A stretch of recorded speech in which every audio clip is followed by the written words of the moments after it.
And hey, what do you know? We are live here in the spoiler room tonight. And yes, we are closing out on the Lamb month.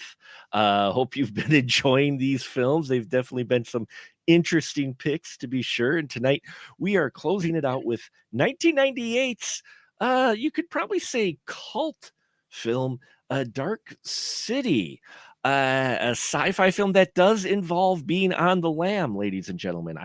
It does. So it's different than the other ones we've reviewed this month, but it And is, it's in color too. and it's in color. Wow, what the heck? What? Oh, changing things up here. Don't get too wild. But who's not too wild? But my right hand man who keeps coming back for more. It's another Mr. Ian Simmons. How you doing tonight, Ian? I'm doing great. How are you? Oh, we are doing well. And I thank our audience for venturing down the stairs, pulling up a chair, and popping your favorite drink with us as we talk movie spoilers. And yes, folks, Dark City 1998 is the film on deck. And I am very excited to get Ian's thoughts on this. So, Ian, well, first off, we just got to do a shout out to Mr. Joe Randazzo, our spoiler room regular. It is his birthday today, so he is with us in spirit. He was going to be here, but he is out, rightfully so, celebrating his birthday. So, Ian, why don't we start off with you? What's the synopsis for Dark City? Well, I also want to say happy birthday to Joe. Yes. I wish you were here, but I would totally understand. Yes. Yeah, it's a movie about a guy named John who wakes up in a bathtub and discovers that the world around him, he doesn't recognize it. He sort of has amnesia, but there's a lot of people that seem to know him, but their recollections of him are kind of shifty. He's in a hotel and he finds out from the desk guy that he's been there for 3 weeks. He goes to leave and gets some answers, and later discovers that the hotel clerk is a newspaper vendor somehow, and doesn't have any idea what's going on. He's also wanted for the murder of several ladies of the night. He encounters a very cagey doctor played by Kiefer Sutherland, who that we did not plan this, I promise. But yeah, Donald Sutherland passed away last week, unfortunately. Yeah, there's a girl involved. This guy's his wife, his estranged wife, Emma, played by Jennifer Connelly. And turns out the reason things are so strange is because there's this group of mysterious leather-clad bald guys who, at midnight every night, reset the city, remaking it and repurposing people's memories and shifting them around bodies and even changing the landscape of the city to discover the secrets of the human soul. And you never see the sun, and there's a reason for that, which we'll get into when we get heavier into spoilers.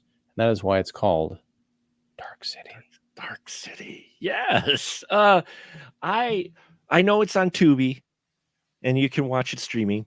I watched it this way on the VHS, baby. Nice. It's complete with trailers and an ad for Movie Line magazine, the hot Movie Line magazine that was the talk of the whatever town, according to it. Very popular.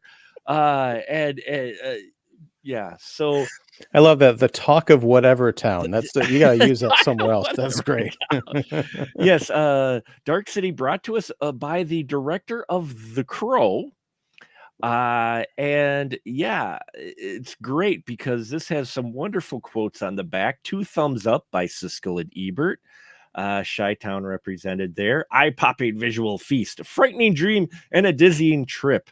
That is very accurate for the dizzying trip that this is. But what's your high-level thought with this when you saw it? Do you remember when you first saw it? I do, and it was the first time I saw it, and then watching it for this show was the second time I saw it. Oh, I'd seen, it's one of those movies that we've kind of talked about before, movies that I've owned on basically every form of physical media since it came out. sure. Even though I haven't watched it since it came out. It was one of those things like, I know that one day I'm going to want to pull Dark City off the shelf, either on VHS or DVD or Blu-ray, Yes. but I never did till tonight Oh, or last night. did you watch it streaming? No, I pulled down my Oh, Blu-ray. It's oh, you actually did? Okay. it's weird because it's the director's cut, but Mm. watching it, because I haven't watched it in 26 years or whatever, I can't remember. There's like almost a 10-minute difference, I think, between versions, but I Oh, couldn't tell wow. you what was Mhm. new. It all just seemed to fit. Um, but yeah, I remember I was a huge fan of The Crow, which we were talking Yeah. about big anniversaries. That's 30 years old this year. It's crazy. Yes. Um, but I went to see it with great interest. I was a big fan of Jennifer Connelly.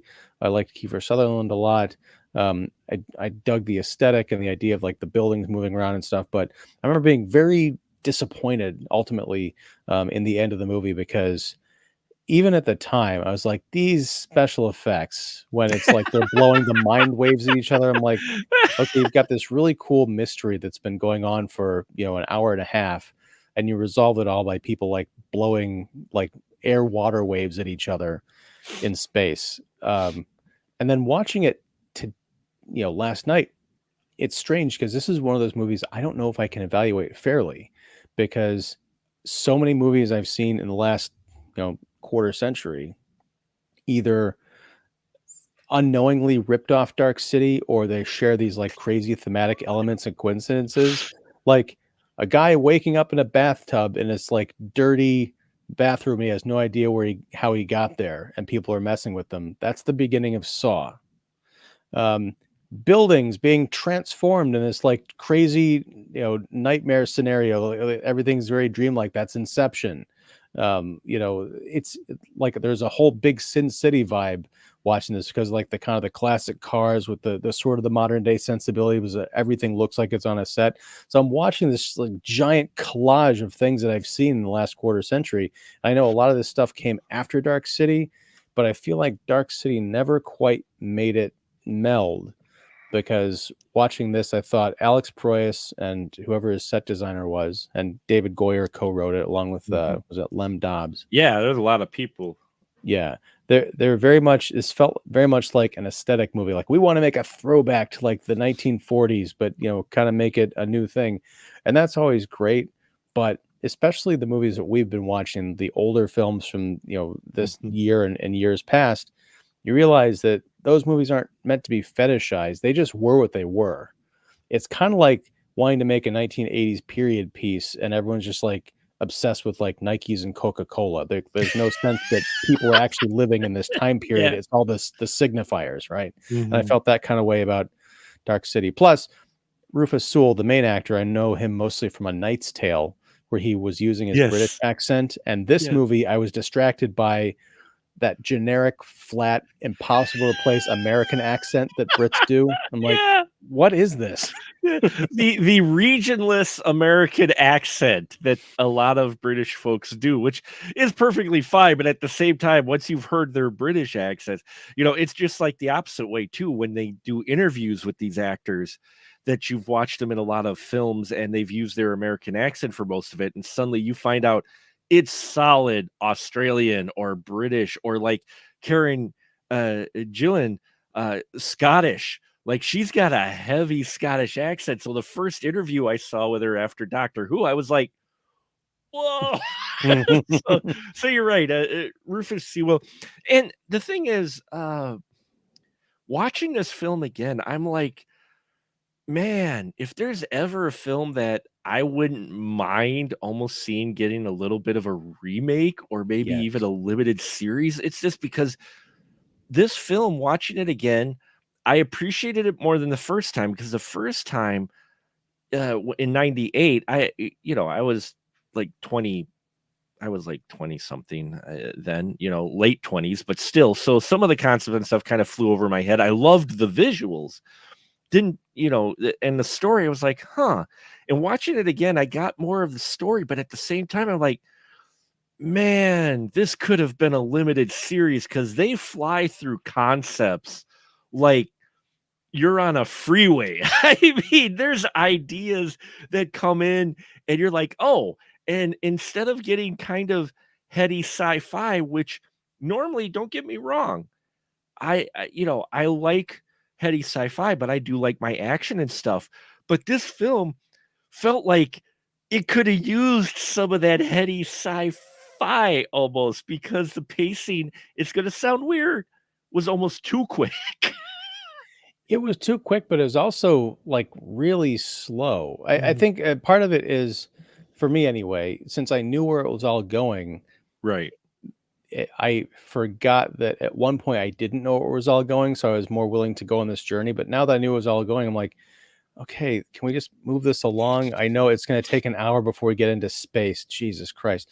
But, the weird thing is the much better version of this movie came out a year after Dark City, and that's The Matrix, Mhm. because you're also dealing with very similar concepts. I mean, you can't watch these 2 movies and not see Oh, similarities, no. even though it's strange because Proyas and the Wachowskis were working parallel. I don't think they were, like, sneaking Mm-mm. onto each other's sets or anything, but they're very similar. The difference is The Matrix has the advantage of, like, these big action spectacle set pieces to go with the crazy, trippy, alien ideas. Yeah.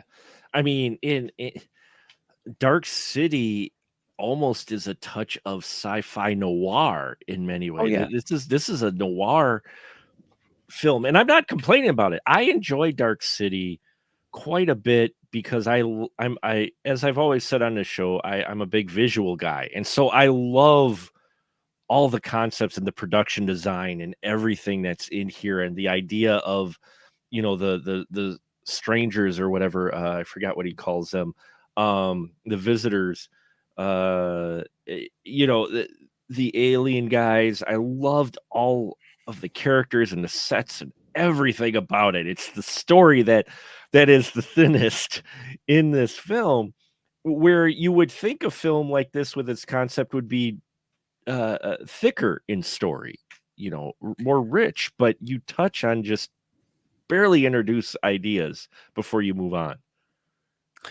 Yeah, I mean, and some of the ideas that they do introduce, you're right, they breeze right past them. Because at one point, one of the, I guess it's the lead bad guy. I can't remember. It's not Mr. Book. Mr. Book. Okay, Yes. he's talking about how we can't use living tissue, which Right. implies that, are all the people in Dark City dead? Are they cadavers that have been, stolen from morgues or whatever from Earth and reanimated in this experimental city? Like, what is going on here? There's so many unanswered questions that I think, frankly, would have been more interesting to find out. I mean, yeah, you've got the whole noir aspect to it, which, I mean, after a while, it was just kind of obnoxious because, again, it looked like signposts in place of a story. Yeah. But there's a great scene towards the middle of the movie, and Mhm. maybe it's towards the end, where our main guy John is on a train, Yeah, it's in the and middle of the there's film. Yeah, yeah. right, and there's a guy, is a black guy, the one person of color we see pretty much in the entire movie, and he's wearing a hoodie, like a gray hoodie. I'm like, wait, that doesn't match. And then later on, we find out that the Dark City is an experiment in, eras and time periods. They're just, the visitors or whoever are just, like, playing around with everything. Like, no, I want to see more of this. I want to see, 1990s Brooklyn mixed with, the 1940s Chicago or whatever they're trying to go for here. Like, really get weird and wild with it and disoriented, but have the people within this reality not think anything of it. Mhm. It's kind of like watching Bridgerton. I hate bringing that up again, but there's a That's lot of the okay. reality of Bridgerton that we're asked to uh, accept just as a Right. matter of Yeah. course, even though it's basically science fiction. What Eh, I like that element, but where the movie's interested in other things that I don't think are as interesting. No, and that's the one thing with, me with this. It's definitely a watchable film for sure. Oh yeah, yeah. And there's just so much stuff, and maybe that's part of the appeal for me, is because with my hyperactive, overactive imagination, I loved building up concepts and things that they allude to that you never get full answers on. Outside of, you do get some answers, mainly with how they manipulate people, because about a third of the way in, as our guy who, John, not only did he wake up, but apparently this procedure that they do on everybody in Dark City, where they build memories and personalities and whole new lives for the inhabitants of Dark City. The process didn't quite work with John, and he actually, yeah, stay with me. It sounds like Matrix. Here he has the ability, the same one as the guys who are controlling everything in Dark City, much like a glitch in the Matrix was why we have Neo, he has a glitch in the experiment, which is why we have John, who can see these guys, who doesn't go to sleep at midnight like the rest of Dark City when they do these changes of people and their memories. And again, that concept alone I loved. And the whole idea that these guys at a specific time shut down everything, and they manipulate and move people around and everything. I'm like, man, you could do so much with this. And they Right. don't And do a huge also, amount. but it's also, and maybe I missed something, but Mhm. the main characters never get swapped around. Like Till William the Hurt. end. Till the end, Emma does Well, get swapped at the but right, but that's at the very end. right. I'm talking about like the whole point of this movie is the people are experimenting on like everybody in Dark City is getting like swapped around, or Mhm. maybe they're not. They're just it's the rules, the plans are not quite laid out for us. So I'm wondering why John is, he's got this special ability, right? But Emma doesn't get swapped out until the very end. The detective, the crazy cop guy who has also somehow figured out the secret of everything, but he's drawing the crazy psycho drawings all over his room and stuff. Mhm. Like, to me, the movie, it was trying to walk that fine line of being mainstream but also David Lynch weird. I think it needed to lean fully into that Lynchian thing where from not scene to scene, but from day to day, Mhm. like, the audience should not know who John is. Like, imagine if after one of these tunings at midnight, John is now Jennifer Connelly, and Yeah. she's the one trying to figure everything out. And then it's William Hurt or whatever. That would have been really interesting. I mean, I know I'm dissecting the movie to death. I think it's one of those things that is a great sketch. And I think a lot of other films came along after it and really fleshed out some of these concepts. I know Roger Ebert loved this so much they actually did an audio commentary for the home, like the DVD Oh, and did they Blu-ray release. really? Yeah. Hmm. And maybe it is because they saw, beyond what was on screen. Like, part of the reason, way I watched this too the second time around is I was seeing beyond what was on screen. I'm like, oh man, all these things that I was going to interesting places. I love how they allude to how people don't know they got there, but you look at the period and everything and see that they're experimenting, and they never mention the word invasion, but here this alien race that is on the brink of extinction is manipulating people to figure humans out to be more like humans. And it's alluded to very briefly, but I don't think it ever comes out that they want to learn humans so that they can take over Earth. Basically, they never mention Earth. They never mention a planet that, what they're from, but it's kind of hinted at. You get a mention of by the doctor Kiefer Sutherland in a role that up until this point nobody was used to seeing him in, which is one of the real positives that I love about this movie. His doctor gives us a little exposition of about our aliens of he doesn't say where they took grab people from, but that they were trying to learn to be more human and learn the human soul so that they could survive. And it's almost alluded to that they're looking to invade Earth, but they want to try to blend in by learning how to be human, is what I kind of picked up maybe on that. I don't know. That Mhm. might be a lake out of a puddle situation. I don't think that the if the screenwriters had a plan for what these Mm. aliens were trying to do, I don't think they shared it with us or shared it with us Mhm. well. Because if it's an alien invasion, I mean, they've got the technology. Apparently, if they can manipulate reality to that degree, they would Yeah, have no trouble knocking over Washington, that's or true. feeding on us. It's not even Yeah. clear that they were like what they eat. It's not like they Mhm. wanted to eat us or enslave us or whatever. They just wanted to be more like us. But I don't understand what that would have gotten them or how that would have helped them to not die out.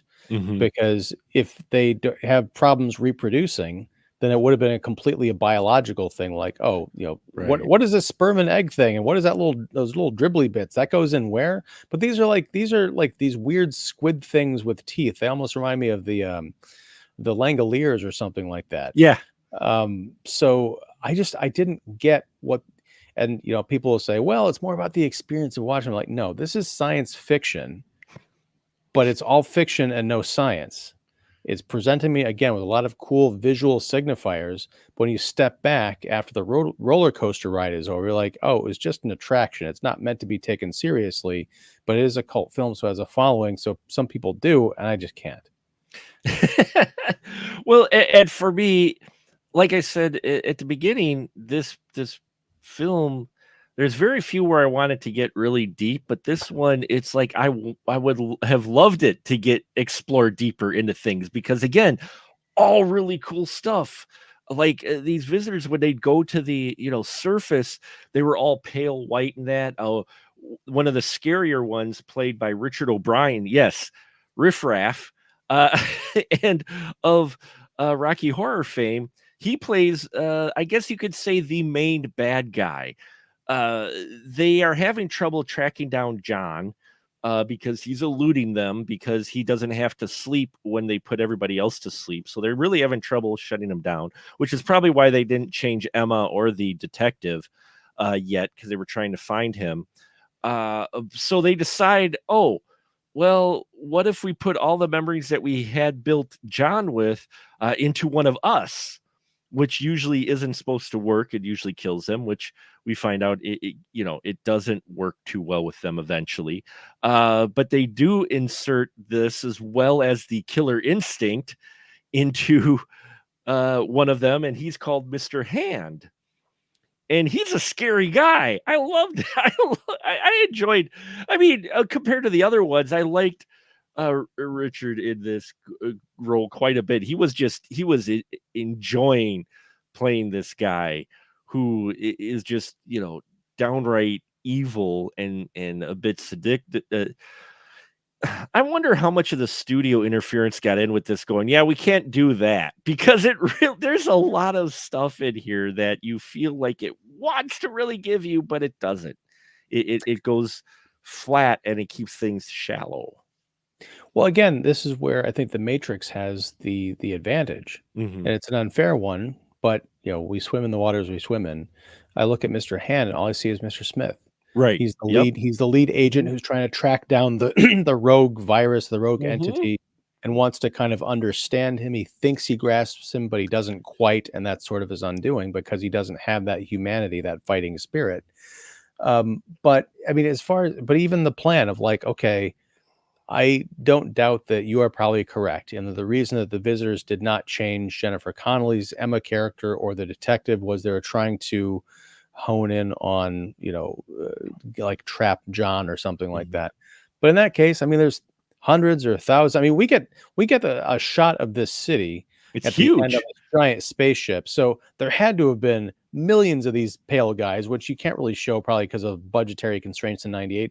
They're going down to the minute detail of every night in preparation for midnight, mixing chemical compositions of people's personalities, uh, arranging wallets and like personal effects. Like they're making a movie set every single night for a city that Mhm. is miles and miles long, right? So why can't they just station 500 of these guys outside the apartment where they know Emma is and they know John wants to get to Emma or the detective or anyone else he's associated with?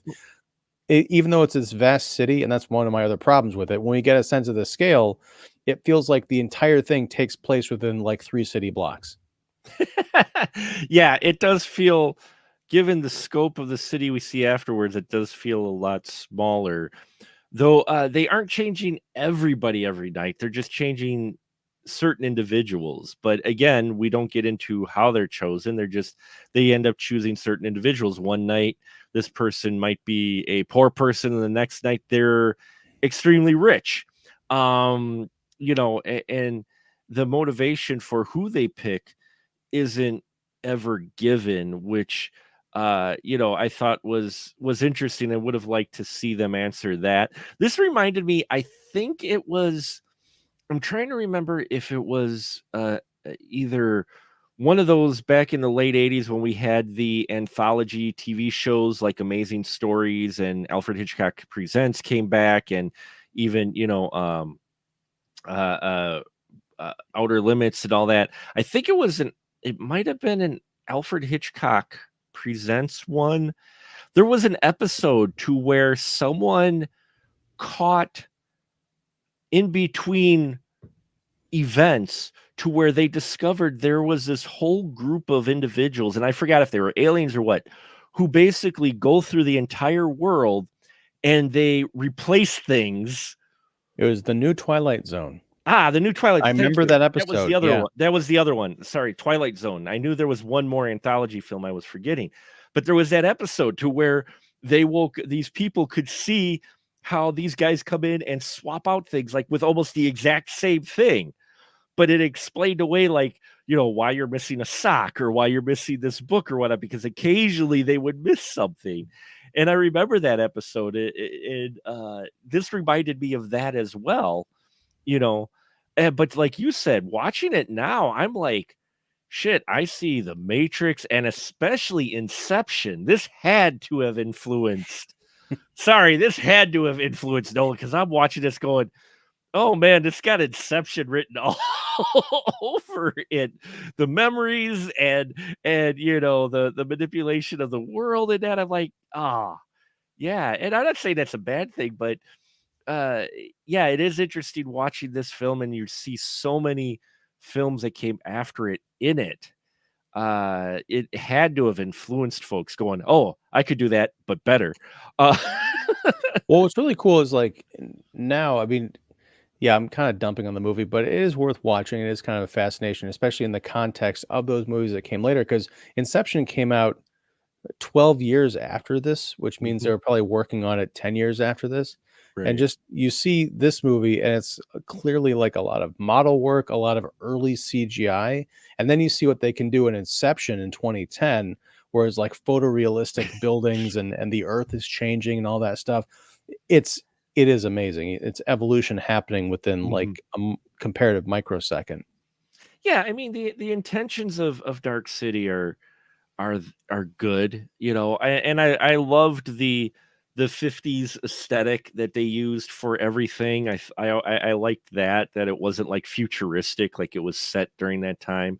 I wanted to see even more of this world, like you said, when he's in the subway and you see one or two actual modern people. I wanted to see more of that. Yeah. And going back though to our performers, I hand it to Kiefer Sutherland, because his character in this, I'm not exaggerating when I say, when I watch this, I go, holy crap, that's Kiefer Sutherland. Because up until that point, he'd been the good looking, the bad boy, whatever role you see him in, the sexy vampire in Lost Boys. And, he was part of, Joe Schumacher's Flatliners, which was the cavalcade of attractive folks in Hollywood, which I loved Flatliners. I'm just joking, but still. So seeing him as a kind of frumpy doctor who has, not like Quasimodo, but he's got some disfigurement to him. He's not spry. He's kind of like this bit of a Dr. Frankenstein of sort, a little bit, to where he's the human that has to make these memories, because the aliens have no clue what a human memory is. So he makes these concoctions, but he's just such a creepy but cool character. And to see Kiefer play this, I thought was an interesting choice. Oh yeah, I mean, I think more than anything else, he is the reason to watch this movie. Because there's a real mystery to his character. His character makes complete sense. I mean, outside of some of the other questions that the movie doesn't answer about what anybody is doing here, but he has the most clean like story and character arc. the makeup does kind of help, but more so he really leans into it, and you can see that he is an actor and not just a nepo baby. Yeah. I mean, I've always loved Kiefer Sutherland. Oh yeah, me too. He's one of those. He's like the actor's version of the Coen brothers. Like he shows up in like these great oddball supporting roles that he might be in a movie for 10 minutes, but you remember him being in that movie, like in A Time to Kill. He Right. played the KKK member. I love that. I mean, I don't love it for him, but he would say like for years afterwards, people would come up and like get in his face on the street because they thought he was a racist. um, or the Lost Boys, Flatliners, like Yeah. you Yeah. mentioned, Stand By Me playing Ace Stand by me. Merrill, Yeah. um, you know, uh, A Few Good Men. But you're showing up here, he is this kind of pathetic, like a Renfield kind of character. And then you get to see him switch when he's playing the guide to John's memories when he gets the injection. And you Mhm. see him popping up as different people in John's memories, but he's a total confident, like the scars and the disfigurement have gone away. He's a completely different person, and it's just so cool to see. Uh, yeah, Kiefer Sutherland, he's the goat. I I'm wondering. I'm thinking, I don't know who spied who between Dark City and the Matrix, though, because you even have that concept with the Matrix. Because here's the thing: Daniel Schreiber, who's the doctor, which is Kiefer's character, this is a guy who doesn't exactly like the aliens either, but he's been working with them for his survival. They don't Mhm. mess with him. He gets to keep his memories, so he's thinking of him, right? But he's got a plan, this long-term plan, especially when he meets John. He gets this wonderful idea. He's like, well, crap, John, I need to be like I need to put you on a fast track so you can learn how to use this tuning power to turn it against, you know, the aliens, the visitor guys, because it's the same power they have, but he's a human who has it, which, is like the rarity. Yes, Neo. But the thing is, he has no idea how to use it properly. He's been randomly, like, he floats a book and he can take out, floorboards under one of the bad guys, but that's the most that he can really think about doing with it. So what does he do? We get near the end of this, and our guy John gets captured because he's looking for this location, Shell Beach, which doesn't actually exist, but it's been implanted on everybody's brain. So he gets caught, and they take him down, and they're going to do an experiment on him because they're going to figure out, well, why the hell does this guy have the tuning fork power? And we've got to wipe that. So they enlist the doctor, who, in all honesty, makes a very bold move while in front of all these guys. So he makes a memory concoction that he says, okay, we're going to wipe it out, and he's going to forget who he is, and everybody can go about their business. But he hides that syringe with the memories, pulls out another one, and inserts himself, like you said, into the memories of John, and then we see through these flashes, he's like, yeah, we ain't got a whole lot of time, so I'm going to put a lifetime of memories of how you can use your tuning power. Yes, uploading, like, whoa, I know Kung Fu. He wakes up Mhm. with, whoa, I know tuning. It starts obliterating guys. and, and just watching this, I'm like, okay, who stole whose script here? Right. It's like this Dark City goes into the front, the Matrix goes Goes in in to the back, the but it's the back. same effect. Yeah, damn it. Someone's gonna write a book about these two movies someday. It's gonna be a tell-all. But no, the other thing is there's a very brief shot, and it's horrifying and sad, where Dr. Schreiber is talking about, what the kind of the deal that he made with the aliens. Right. Because they said that they had all the technology, but they needed an artist. They needed someone who understood humanity, could like blend emotions and stuff. It's like a weird cousin film to Inside Out. But at one point, the trade-off was he would help them, but they forced him to wipe his own memories of his Oh, entire yeah. life. I mean, he Yeah. could still function as a human being and serve their needs, but he could have no personality essentially.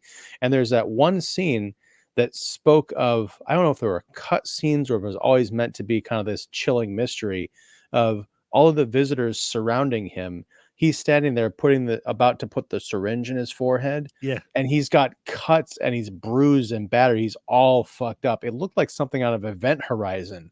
Um, Seriously, it's like it's Yeah. the one scene, the one flash that looks completely out of place with the rest of the movie, but it totally works. I'm like, oh my God, this is so sad. And then he says, can you imagine what it must be like to have to erase your personality? I'm like, yeah, I can, because you just showed it to me, and it's the most striking image in the entire film. It is. It is. And that's why his character, even though we follow John around, his character is probably the more fascinating character is Kiefer's character because of stuff like that. As we talk here about the Matrix connections, I pulled up a little bit of trivia.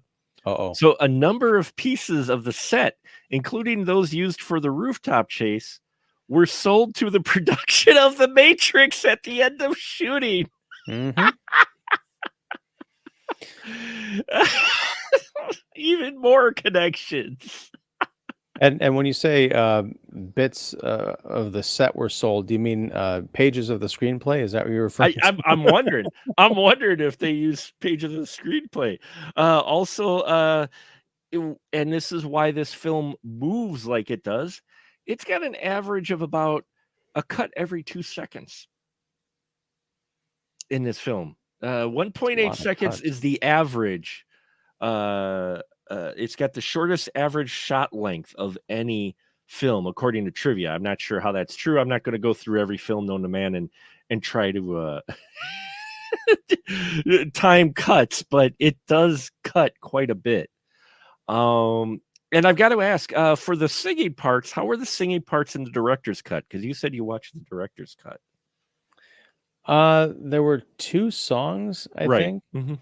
and I hated both of them because Jennifer Connelly, for as beautiful as is, uh, she was so stiff. Now, I'll put this down to Alex Proyas as the director, but usually when you see a chanteuse in a club, she's kind of like moving around, trying to like get the audience engaged. Jennifer Connelly was literally like Just standing there with the microphone, like, I'm so sad because I'm in the 40s and my husband doesn't know who I am. Like, move.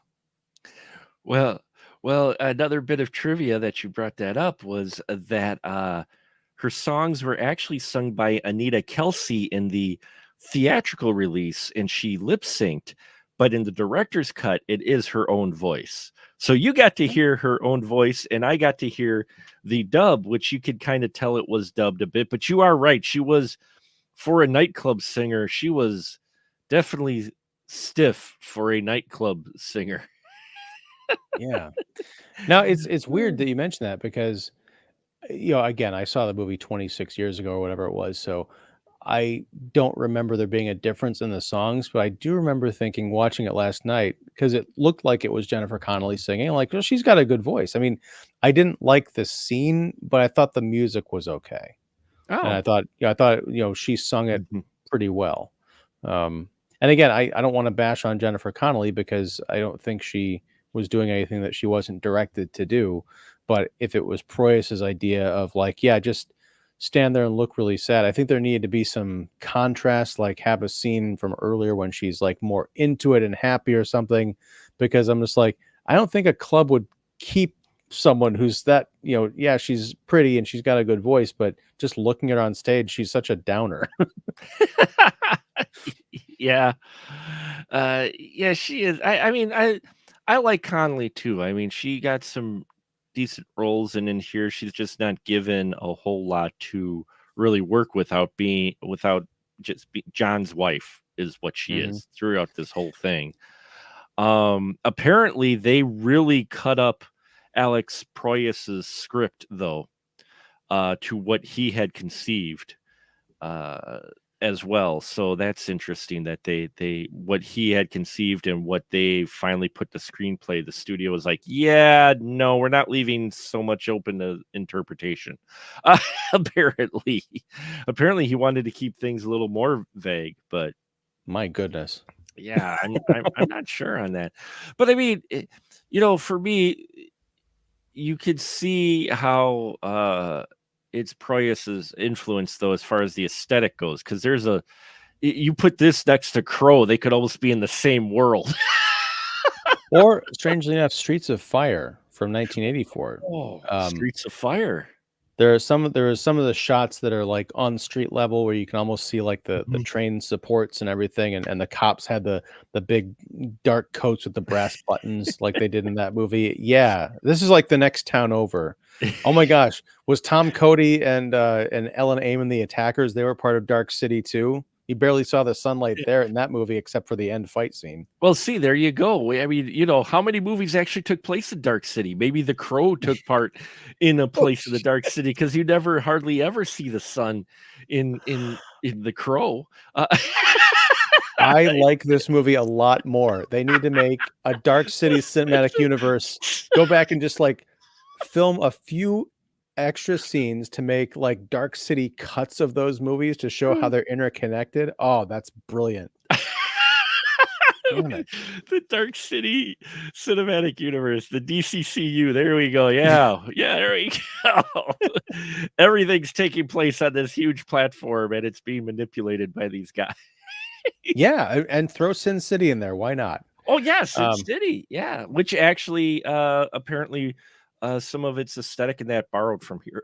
So yeah. Well, there's this scene where John is running out of the apartment building, Mhm. and William Hurt's detective character is coming up, and John like jumps over the railing and kind of Yeah. goes down, and all, like that's straight out of Mickey Rourke's opening bit from Mhm. Sin City, the dead prostitute. Oh my gosh, the other Saw connection, the fucking The red swirls. spirals, yeah. Like, this movie is just everything. Towards the end, when they show the Shell Beach scene where he's, like, kind of walking through that door and he sees Jennifer Connelly at the end of the pier, that I don't know if it was the same shot was used, but it was the same idea, and it was also Jennifer Connelly in the movie Requiem for a Dream, which came out Oh a couple of yeah. years after this. Mhm. Jared Leto sees her at the end of a pier in one of his, like, kind of hallucinations or flashbacks or something. Yeah. Yeah. It's weird seeing so many things that came after this that were in this film that just make you wonder how Yeah. much influence this may have had, either consciously or subconsciously, on some filmmakers. It's really hard to say, but yeah, watching this, I'm like, I see so many bits of other films in this movie. It's crazy, especially Dude, watching it now. here's a new game. Mhm. We come up with a list of all the movies that appear in Dark City, and then we have people watch Dark City and then watch those movies, and we have Dark City bingo. We just have like the elements. Yeah. Dark City Bingo. I Saw like spirals. Yeah. Yeah. Lady at the pier. it. Transforming buildings. Yeah. Which I wonder how much more mature content was in there that the studio had cut, because it does have a couple of those scenes where there's nudity and it's a rather brutal murder, but that doesn't last long. It's like, but at the same time, it almost has this feel like maybe they were trying to go for more in it, and maybe that's part of some of the things that Alex cut, because maybe the studios were interfering a little bit more with this, because you look at the production for this, I didn't look up the budget, but this had to cost a fair penny to produce, uh with all the sets and the costume and special effects at the time.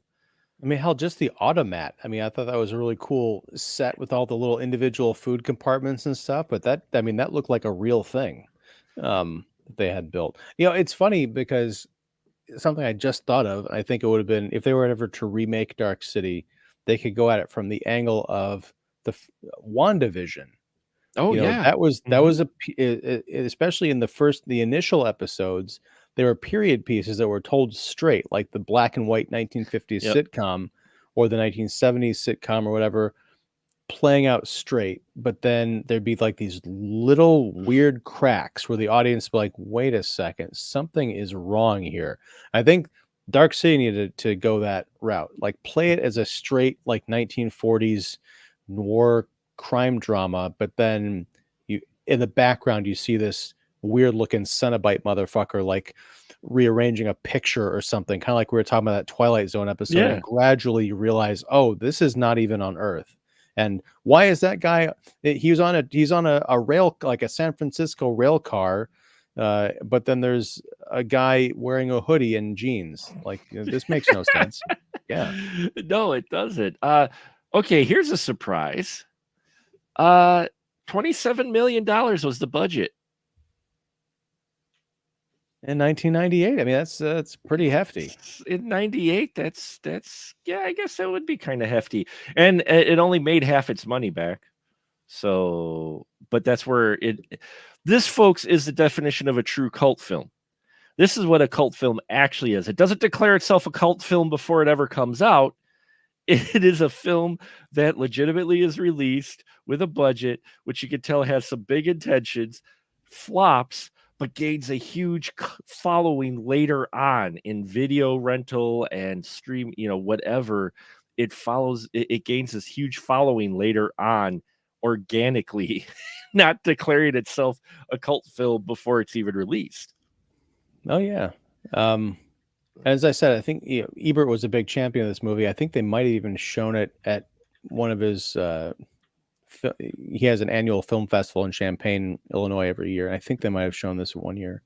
But no, talking about the budget of $27 million, I'm reading Matthew McConaughey's book Green Lights right now, which is part philosophy book and part autobiography. And he was talking about getting cast in A Time to Kill, and how it was like the #1 movie that the weekend it opened, and it made $12 million. And he had to put like a little thing like saying, yeah, this was a big opening back in 1995. Yeah. That back in 1995, that was a big opening. I mean, that's why Batman was so huge. It made $100 million at the box office. That was unheard of film. If you made, that's like, whoa. And so yeah, and now you've got Inside Out 2 almost crossing, it's going to make $1 billion probably in the next week, by the time it leaves theaters. Yeah, right, before it gets to Disney Plus, or even when it gets to Disney Plus, considering going to streaming doesn't appear to matter anymore to theaters, because you got films that are out on VOD and in the theaters, which is just a bit confusing, but that's okay for a guy who had to wait 6 months to a year for a movie to come out on VHS. But yeah, you mean like Dark City, like that, like Dark City, like Dark City, actually, yeah, exactly like Dark City. For those of you out there, because we do. This is now the tradition. I should come up with like a little sound effect or something, like the money from Def Leppard or something, Dark Side of the Moon money. Just so you know, the budget of $27 million in 98 is the equivalent to $52 million today in budget. So that's a chunk of change for it, and it probably cost even more today, in all honesty, with the effects that they had in here, because they have a lot of sets too. I mean, while we talk about the miniatures and the models and that of what they used for when the city's manipulated, there are a lot of actual practical sets too. Like there where our alien guys sit in, there's this huge face that opens that's got a clock and everything. It's all real. That's like practical. That's not CGI from what I could tell at all, or even like miniature. That was like looking at that going, wow, they built that. Yeah. And also, I mean, it reminded me of the giant face that was in was it Prometheus, or is it Alien Covenant? It was Prometheus. They go to the planet and they see the giant like head sculpture thing, and like, yeah, I wonder. Are they proto engineers? They did look kind of pale. They did. They were pale, just not as big. But yeah, they may be. And that's the other thing. Like the creatures, the visitors were okay, but they looked like a cross between the Cenobites from Hellraiser and Denomalos, especially Mr. Book, Mr. Book looked like Denomalos. Bill and Ted's Bogus Journey. Yeah, I couldn't take him seriously. That's who he looks. I was trying to figure out who he looks like because I saw him and I'm like, oh man, he looks similar to another villain. Who does he? then Denomalous. Yeah, that's who he looks like, only with less of a tan. You know, And also the Cenobite thing, like when they're doing their tuning ritual, what are they doing? They're chattering their teeth and like, teeth oh god. chatterers. Oh, absolutely. There's teeth chattering, and yeah, I mean there. It makes me wonder how much of Alex's script they cut out in here. Maybe there was some more explanation, a bit of what things were. And I don't need, and again, I don't saying I need my hand held, but I would have loved to see this expanded on, because this is one that they create this wonderful world and this environment and this interesting concept and just all these wonderful elements, and then they give us a mediocre noir story that at the end you're just like, oh, okay. And then if you watched, man, if you, I remember watching The Matrix, but I didn't remember much of Dark City at the time. But now looking back at it, I'm like, dear God, if you watch these movies back to back, it's like, instead of Neil flying away, you have our guy John walking and manipulating buildings like all over the place, just because he has the power. I've got the power. Well, speaking of manipulating, I had this vaguely creeped out feeling at the end because Emma gets transformed into Anna, I guess. So Jennifer Connelly still looks like Jennifer Connelly, but she's apparently another person who has no recollection of what's going on. And she's at Shell Beach, or the pier next to Shell Beach. John walks out. He's got perfect recollection of, he knows everything that has happened and everything that's happened to everybody with the visitors. And she has no sense of it. And he's just like, "Oh, can I walk back to the Shell Beach is right over there. Can I walk back there with you?" He's like, "Oh yeah, I'm just from out of town or whatever. I want to go there."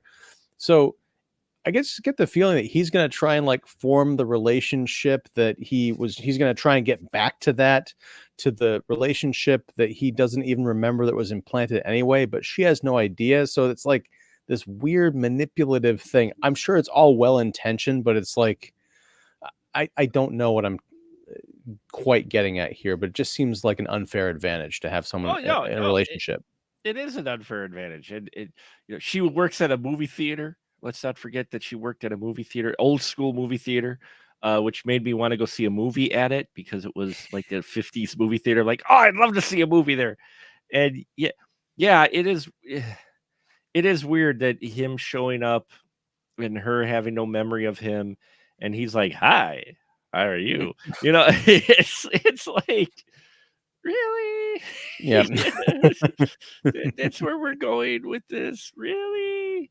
You know, and that's the other thing. When he confronted the aliens, the factory where they had all the memory juice that the good doctor was putting together got destroyed. So there's no more manipulating people's memories. How everybody is the way they're going to be. And maybe they're trying to go for kind of that tragic love story of, oh man, Emma got changed before they could do this, so now they have to start from scratch.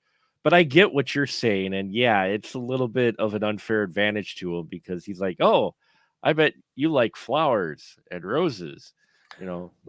That's I think that's what it is. Like knowing, even though his memory is kind of hazy because it was all screwed up when the movie started, but if he understands more about her personality than she might let on, or she thinks she's meeting a stranger, but she's meeting someone that knows everything about her in some sense because they were married, which implies they were dating, and maybe he's got some of those memories in the back of his mind that he can dredge up.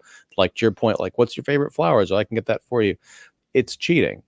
Um, and again, these are not things that I think are on the minds of anybody who is writing this movie. But again, looking at it through the 2024 lens, when we've got especially like a movie like Passengers with Chris Pratt and Jennifer Lawrence, a movie I happen to love, but is very problematic in terms of its storytelling and relationship manipulation. Passengers is done very well. It's supposed to be uncomfortable. Yeah.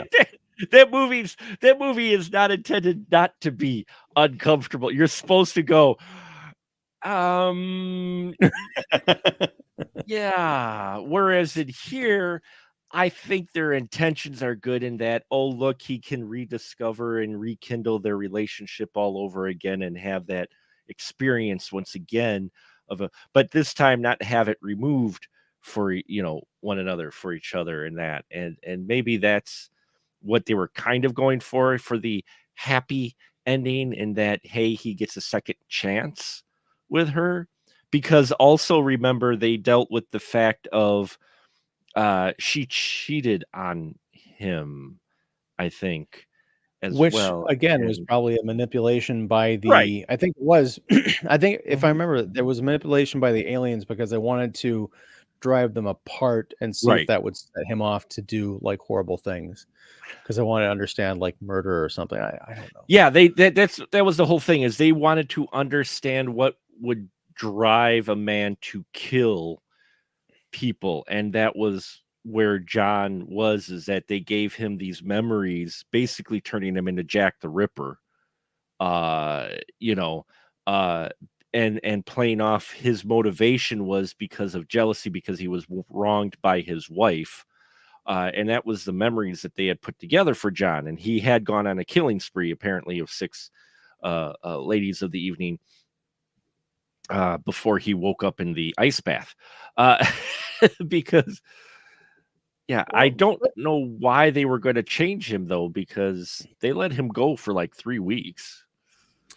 right, and also when Mr. Hand takes Mhm. the injection to, put the killer instinct into him, whatever, when he actually starts killing people, there are other visitors with him, and they don't have any kind of reaction. No. Like, if they see that, okay, we are now capable of doing this, what does this mean? Wouldn't there be a higher level? I guess they're all of a hive mind, so maybe they understand or they can control him or themselves or whatever. But it'd just be interesting to see, okay, now this guy has actually done what we programmed him to do. Is there a possibility he could turn this against us as some kind of a power play? Well, Does crossing that line make him dangerous to us and not just these subjects and all this other stuff? But it's never really addressed.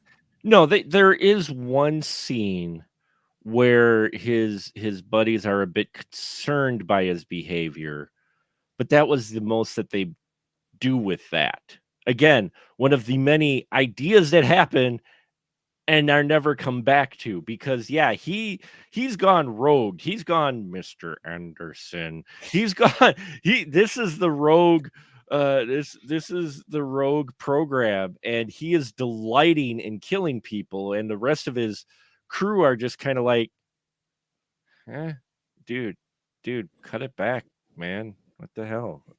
They're not upset at all that people are getting killed. They're just more like, you got to dial it back. What the hell, man?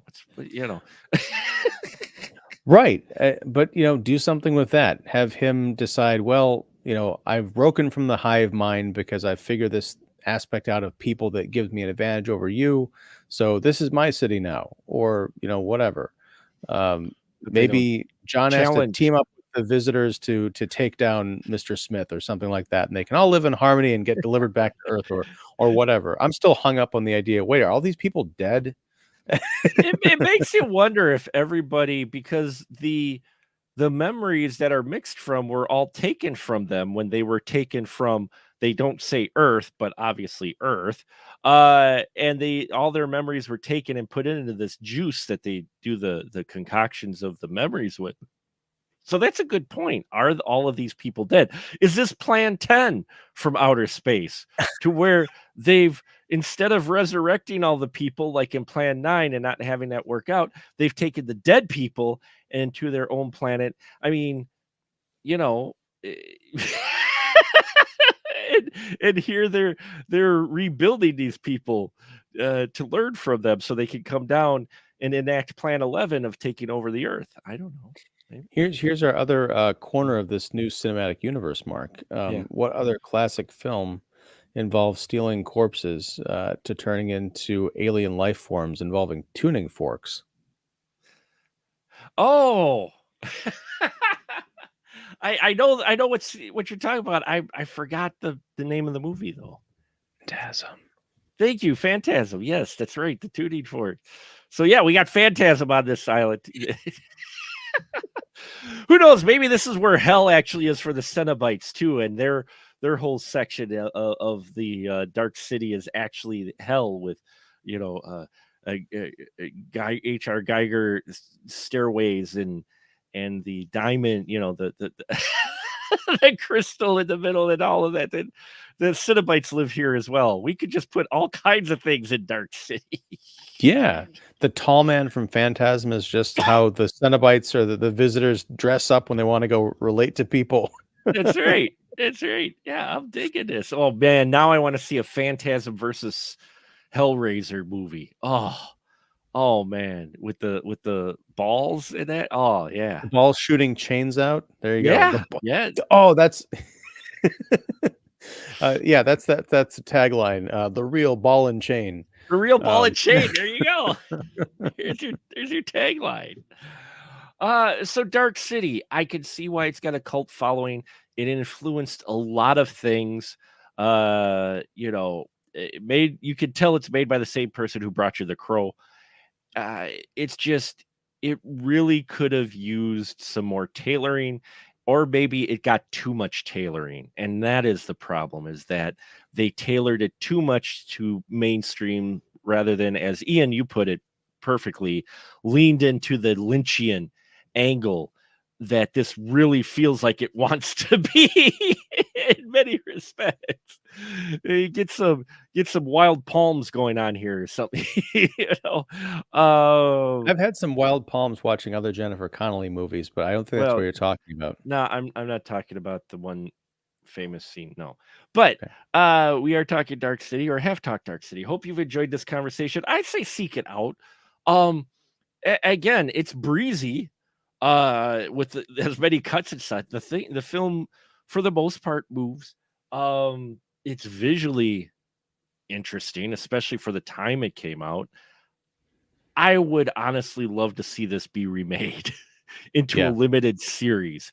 I could see this being on like a Max, maybe limited series. You know, give it a little bit of time to flesh out some of these ideas and concepts you put in here and really explore this wonderful world they create. You know, they build this wonderful world, don't do a lot with it in the end. Yeah, honestly though, I don't know that you need a limited series because you look at The Matrix and it gave you, That's true. I mean, that movie is tight Yeah. and it's got like everything in it. Um, Mhm. and it tells the history of where all these, they weren't aliens, but you know, they were Right. machines, what they came from, what they wanted, how we fought back and what that meant. And then everything else that came after was just like, oh, we made a boatload of money. We need extra stories. So I don't consider that even canon. And To me, now there's we've only made one Matrix movie. and now we've made him into a Christ figure. Let's move on. Right. But yeah, I'm with you. I think it's worth watching. I think if you've never seen Dark City, um, you definitely check it out. It's weird to say at the end of talking about it for an hour. Yeah, go watch it. We've just told you everything that's in it, but go watch the movie anyway. But it's fascinating, especially I think for film history, film majors, who are studying like 21st century, modern movies, blockbusters. The seeds of a lot of stuff, as we've talked about for the last hour, are in this movie, and it's Mhm. fascinating to pick apart. Yes, it was. And so thank you very much for taking this journey to Dark City. And we're done of being on the lam. We're coming back home. Found we've been found innocent. But little do they know, we weren't innocent. There was murder afoot. Yes, July is murderous, folks. It is going to be murderous as we look at it's going to be 5 films because there's 5 Mondays in July. 5 films with the word murder in the title. Should be very exciting and interesting. We're starting off next week with Murder at 1600. I thought it was appropriate. 4th of July, a political, thriller. It's more Coming modern. off the debates this week, yeah, there you go. Yeah. Oh, that's right. I didn't even realize the debates. That's how much I'm following that crap. But yeah, so next week will be Murder at 1600. But right now, license to shill to my right hand man and good friend, Mr. Ian Simmons. Please, sir, the floor is yours. Well, thank you. I'm Ian Simmons. I run Kicking the Seat, which you can find at kickseat.com. I'm mostly, however, on YouTube. If you look up Kicking the Seat on YouTube, you'll find me there. Do weekly live streams and movie reviews and interviews and things like that. So there's a lot to keep up with. This Wednesday, we're going to be flashing back to 1993 to Joe Dante's Matinee. Ooh. Because there's not a whole lot really in the theaters this week to talk about. But next week we'll be back with something new. I think we'll be talking about A Quiet Place Day One. If you can tell how excited I am to watch that one.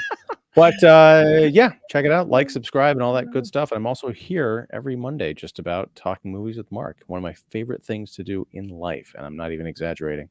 Well, I appreciate it quite a bit, sir. And I appreciate all of you listeners, and especially you folks who watch these live streams, either live or the archive, because thanks to you all, I am once again officially a partner in the YouTube partner program. It fell out when they hit the 3,000 watch hours in a year on the channel, but thanks to every single one of you who's watched any of my videos over the past year, you have helped us get back to the partner program. Now, we're not at the point yet of the level where we can make money on ads, but we can do super chats, super stickers, and whatever the hell that means. I'm getting like emails now of all kinds of things like, hey, you made partner, here's the info, and here's what you got to do. So I got to sort all that out. But I want to just say thank you to every single one of you for visiting our little sliver of the internet. It is a very crowded field out there, especially when it comes to movies. And the fact that you give us